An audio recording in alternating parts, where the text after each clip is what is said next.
Så er der givet startsignal til start nummer 3, Rikke Friis. Men på banen har vi start nummer 4, Laura Kjær Gregersen. Og nede i slusen vil vi gerne se start nummer 5, Sofia Sønderby Wagner.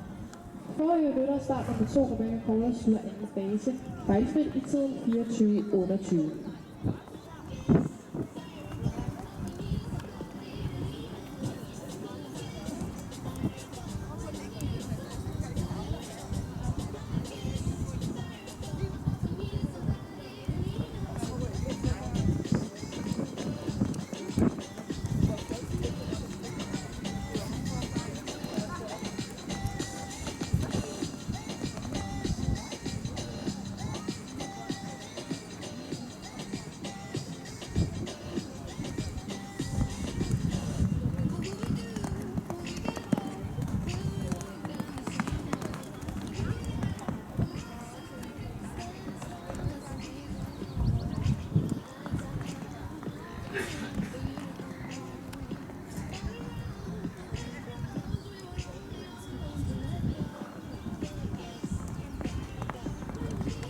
May I